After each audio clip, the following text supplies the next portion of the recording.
So, Ruckus and the Menace Fam. During the time that we were supposed to have taken off, and no more than a couple days after recording episode number 153 of the podcast, a blockbuster trade occurred in sports as Micah Parsons has been traded away from the Dallas Cowboys to the Green Bay Packers for Kenny Clark and 2 first-round picks. And now I can officially welcome you to Spare Thoughts, where I, Menace the Menace, will incorporate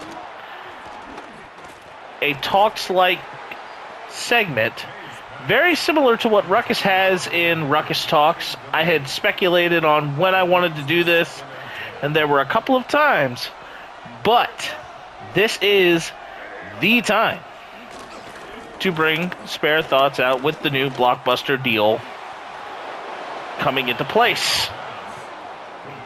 Leading up to this deal, Parsons had been holding out and demanding a trade. Tried to get a new contract in Dallas, but the Cowboys had already paid CeeDee Lamb and Dak Prescott, 2 major offensive players. Parsons wanted a new deal, kind of held in through training camp, and wanted out. Bunch of things later, and now the trade has occurred, and Parsons even landed a bigger payday in Green Bay as well. Parsons is 26, and this trade does remind a lot of Cowboy fans about the Herschel Walker deal to Minnesota back in 1989 that set the table for 3 Super Bowls for the Cowboys in the 90s. However, is this going to actually do this? I don't think so. There are too many competitive teams in the division of the NFC East and throughout the entire NFL, so this may not necessarily be the case. However, as a Commanders fan, this is like Jerry Jones handing every team in the NFC East a bottle of Rolaids and having it spell relief, as we don't have to deal with a pass rusher twice a year that is going to scare the living daylights out of us. However,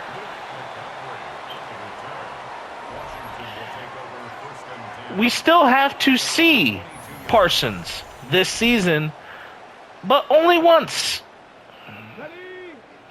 That one time will be while Parsons is not quite in the mid-season form, as it will be in week 2 against the Green Bay Packers on a short week on Amazon Prime. And while we're at this, we now can hear Stephen A. Smith continue to cackle about this deal. And along with that, it's the upcoming hours for that and the next day or two. But I think this deal may skew toward Green Bay as far as winning it on paper up front. But when you look at a deal like this, it's not just the upfront side that matters.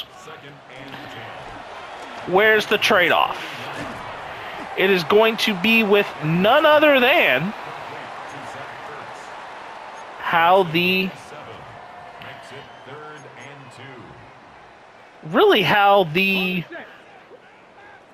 Cowboys go from there with the draft. And what they can pick up. With those multiple first-round picks, if the front office drafts something viable without anything being volatile, this could be a scary future, and the Cowboys might have something. But you know how they're not going to manage everything as correctly. It happens. Jerry Jones has been known for this, especially with taking as long as he had in dealing with the deals for Lamb and Prescott. All that aside,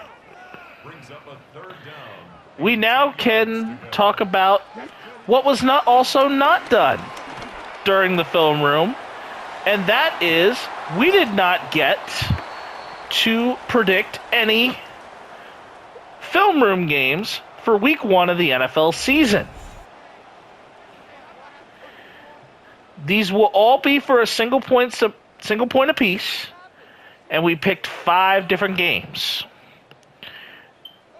I have the Eagles over the Cowboys, the Lions over the Packers, the Texans over the Rams, the Bills over the Ravens, and the Vikings over the Bears.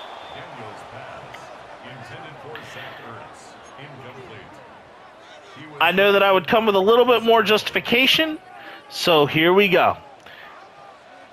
The Cowboys just lost Micah Parsons, so I am in that belief that the Eagles will still have a great team that will continue to make Dallas pay. The Lions, I believe, will continue to play strong, and Micah Parsons will not be ready for football because I don't think he will be fully conditioned. I am taking the Lions, as the Packers also no longer have Jair Alexander, as he is now a Raven. The Texans over the Rams. That one isn't anybody's game type of matchup, and it could be none other than a really good game to throw the way for none other than C.J. Stroud to play well against the pass rush of Jared Verse.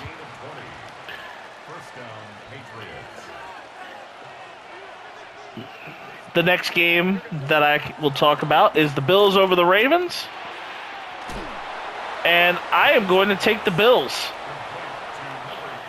I think Josh Allen is still a great quarterback that is going to be ready to go. Lamar Jackson has good opening games, but I think the Ravens will still have some shaky elements.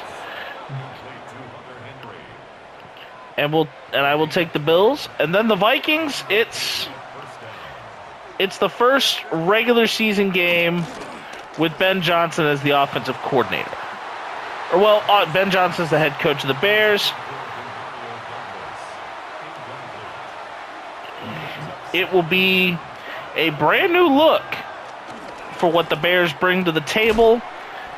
And J.J. McCarthy may be better than what we let on, even with all that time on the bench due to an injury during his rookie year.